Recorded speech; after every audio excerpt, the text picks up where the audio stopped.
कि इस मुल्क में इलेक्शन सिर्फ उसी सूरत होंगे जब तक एंटी इमरान कुव्वतें इमरान कुव्वत पर गालिब नहीं आ जाती। और chief of the army staff general Asim Munir ने जो अहम फैसला किया है, उसके बाद अगर बहुत से लोगों को सुर्ख झंडी दिखना शुरू हो गई है। पेशावर हाई कोर्ट का वो डिसीजन जिसमें उन्होंने इलेक्शन कमीशन ऑफ पाकिस्तान के फैसले को उठा के बाहर फेंका और स्टे आ गया, बल्ले का निशान पाकिस्तान तहरीक इंसाफ को वापस हो गया। अब ये पेशावर हाई कोर्ट का फैसला इन तमाम तर पॉलिटिकल स्टेक होल्डर्स को इतना खटक रहा है कि जज की जाती जिंदगी पर हमले हो रहे हैं। अस्सलाम वालेकुम मेरे सादा से पाकिस्तानी, मेरा नाम रेहान तारिक है और आप मेरा यूट्यूब चैनल और फेसबुक पेज देख रहे हैं। करोड़ हा दुरूद आकाए दो जहां नबी मेहरबान हजरत मोहम्मद मुस्तफ़ा सल्लल्लाहु अलैहि वसल्लम पर। आज के इस व्लॉग का आगाज इस दुआ के साथ करते हैं कि अल्लाह रब्बुल इज़्ज़त इस मुल्क की फैसला साज कुव्वतों के दिलों में सादा से पाकिस्तानियों के लिए नरमी पैदा कर दे। मेरे सादा से पाकिस्तानियों, मैंने आपको बारहा बताया है कि इस मुल्क में इलेक्शन सिर्फ उसी सूरत होंगे जब तक एंटी इमरान कुव्वतें इमरान कुव्वत पर गालिब नहीं आ जाती। इस मुल्क में इस वक्त दो ही कुव्वतें हैं, एक इमरान खान है और एक है एंटी इमरान। एंटी इमरान कुव्वतें एक परचम तले मुत्तहिद होने की भरपूर कोशिश कर रही हैं और मुत्तहिद होकर देख भी लिया है, लेकिन जब से मुल्क की आला अदलिया ने, मुल्क की मातहत अदलिया ने, मुल्क की हाई कोर्ट्स ने, अदालत उज़्मा ने इमरान खान और पाकिस्तान तहरीक इंसाफ के हक में कानून और इंसाफ के मुताबिक फैसले देना शुरू किए हैं, तो सिर्फ नौरीन ही नहीं रो रही बल्कि पूरी नून लीग रो रही है। गुज़श्ता शब का मंजरनामा मैं आपके सामने रखूंगा कि किस तरह मौलाना फजलुर रहमान की प्रेस कॉन्फ्रेंस के बाद 261वीं कोर कमांडर्स कॉन्फ्रेंस का एक एलामिया सामने आया। उसके बाद शहबाज शरीफ, उसके बाद जहांगीर तरीन के बाद पै दर पै बहुत सारे लोगों के स्टेटमेंट, सत्ता कि आज खालिद मकबूल सिद्दीकी जिनका ताल्लुक एमकेएम पाकिस्तान से है, उन्होंने भी एक स्टेटमेंट दाग दिया है। मरियम नवाज साहिबा ने अपने ट्विटर हैंडल के ऊपर एक ट्वीट भी की और उसके बाद अताउल्ला तारड़ की एक भारी भरकम प्रेस कॉन्फ्रेंस भी देखने और सुनने को मिली।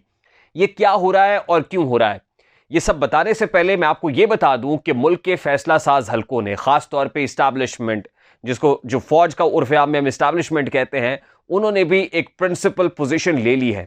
और chief of the army staff general Asim Munir ने जो अहम फैसला किया है, उसके बाद अगर बहुत से लोगों को सुर्ख झंडी दिखना शुरू हो गई है, तो इसके बारे में हम क्या कह सकते हैं। ये सारी तफसीलात आज के इस व्लॉग में आपके सामने रखेंगे, लेकिन इंतहाई अदब से मैं आपसे गुजारिश करूंगा कि अगर आपने हमारा चैनल सब्सक्राइब नहीं किया है तो चैनल को सब्सक्राइब कर लें। अगर वीडियो पसंद आती है तो इसको लाइक और शेयर करना इसलिए मत भूलिएगा कि इसकी वजह से इस वीडियो की आउटरीच बढ़ जाएगी और ज्यादा लोगों तक हमारा पैगाम पहुंचने में आसानी हो जाएगी। आप अपनी मोहब्बतों का इजहार इस वीडियो को लाइक और शेयर करके कर सकते हो, और अगर आपको पसंद ना आए तो भले आप अनलाइक का बटन प्रेस या डिसलाइक का बटन प्रेस करा दे, मुझे इससे कोई फर्क नहीं पड़ेगा। लेकिन हमारा मैसेज, अगर आप चाहते हैं कि मैसेज तक पहुंचे, तो उसके लिए लाइक और शेयर करना बहुत जरूरी है। इंतहाई अदब से मैं आपसे रिक्वेस्ट करूंगा कि अगर आप बेल आइकन भी प्रेस करेंगे तो ऐसी बहुत सारी वीडियोस आप तक पहुंचती रहेंगी।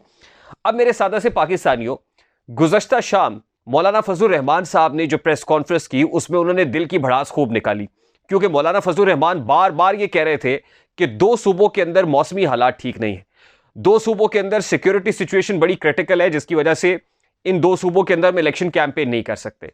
साथ ही पेशावर हाई कोर्ट का वो डिसीजन जिसमें उन्होंने इलेक्शन कमीशन ऑफ पाकिस्तान के फैसले को उठा के बाहर फेंका और स्टे आ गया, बल्ले का निशान पाकिस्तान तहरीक इंसाफ को वापस हो गया। अब ये पेशावर हाई कोर्ट का फैसला इन तमाम तर पॉलिटिकल स्टेक होल्डर्स को इतना खटक रहा है कि जज की जाती जिंदगी पर हमले हो रहे हैं, जज के मफादात के टकराव पर बात हो रही है, जज की फैमिली की डिटेल्स निकालकर सामने रखी जा रही हैं। अच्छा, वो डिटेल्स क्या है? कामरान हयात मियां खेल, पेशावर हाई कोर्ट के जज जिन्होंने पाकिस्तान तहरीक इंसाफ के हक में फैसला दिया, उनसे मुताल्लिक क्या शेयर हो रहा है, मैं जरा वो आपके सामने रखता हूं। लेकिन उससे पहले मैं आपको ये भी बता दूं कि शहबाज शरीफ साहब ने भी, जज साहब, उनकी फैमिली, कॉन्फ्लिक्ट ऑफ इंटरेस्ट, उनका पाकिस्तान तहरीक इंसाफ के साथ ताल्लुक, ये सब कुछ इस्टेब्लिश किया है। उसके बाद गुज़श्ता रात ही जहांगीर तरीन जो इस्तेहकाम पाकिस्तान पार्टी के सरबराह, उन्होंने भी ऐसे ही एलिगेशंस लगाए। मरियम नवाज साहिबा ने अपने ट्विटर हैंडल पर भी ऐसे ही इल्जामात जज साहब पर लगाए। और आज तो अताउल्ला तारड़ ने भारी भरकम प्रेस कॉन्फ्रेंस कर दी, जिसमें बहुत सारे सफ़े लहराए गए, डॉक्यूमेंट्स दिखाए गए, तस्वीर जो है वो लहराई गई और फिर जज की ज़ाती ज़िंदगी पर अटैक किया गया। ये कोई पहली बार नहीं हुआ, और ना ही पाकिस्तान मुस्लिम लीग नून वो एक जमात है जो जजेस की ज़िंदगी पर हमले करती है। हाँ, ये ज़रूर कहा जा सकता है कि ये ज़रा ज़्यादा शद्दोमत के साथ करते हैं, क्योंकि जज अरशद मलिक वीडियो स्कैंडल हो, ऑडियोज़ हो, ये सारा कुछ हमने नून लीग के हाथ देखा।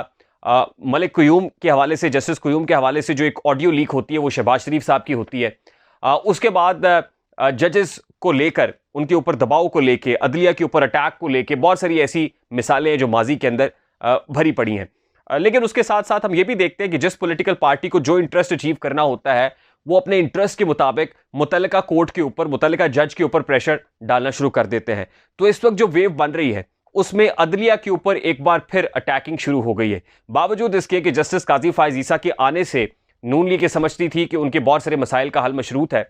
और फिर हमने देखा कि जस्टिस काजी फायज ईसा आए तो नवाज शरीफ साहब पाकिस्तान भी आ गए, उनको कोर्ट से रिलीफ भी मिला, इस्लामाबाद हाई कोर्ट ने भी रिलीफ दिया, सुप्रीम कोर्ट ऑफ पाकिस्तान ने भी रिलीफ दिया, नैब ने भी केसेस वापस ले लिए, नैब की प्रोसिक्यूशन टीम भी हाथ पे हाथ रख के बैठ गई। उस वक्त तक अदालतें बिल्कुल ठीक काम कर रही थी, लेकिन आज जब पाकिस्तान तहरीक इंसाफ को रिलीफ मिलना शुरू हुआ है तो अदालतें बिल्कुल 180 डिग्री पर हैं। उन पर तनकीद हो रही है कि अदालती लाडला आज भी इमरान खान है, ये कोई नहीं कहता कि अदालती लाडला नवाज शरीफ भी है। अच्छा, अब जज कामरान हयात मियाँ खेल साहब ने जो फैसला दिया है, अब कामरान हयात मियाँ खेल से मुतालिक जो डिटेल्स आ रही हैं वो ये हैं कि कामरान हयात मियाँ खेल पेशावर हाई कोर्ट में जज बनने से पहले पाकिस्तान तहरीक इंसाफ दौरे हुकूमत में एडिशनल एडवोकेट जनरल पेशावर थे, केपी थे। और उसके बाद ये कि उनके जो कज़न्स हैं वो इस वक्त पाकिस्तान तहरीक इंसाफ के टिकट से उम्मीदवार हैं। जैसे शुएब नासिर खान है, वो NA 45 और PK 115 से कैंडिडेट बताए जा रहे हैं, पाकिस्तान तहरीक इंसाफ के टिकट पे उम्मीदवार हैं। और उसके अलावा जो साबिक chief justice Peshawar high court हैं कामरान हयात मियाँ खेल के रिश्तेदार हैं, जिनका नाम मज़हर हयात मियाँ खेल था, फिर सुप्रीम कोर्ट ऑफ पाकिस्तान में आ गए थे।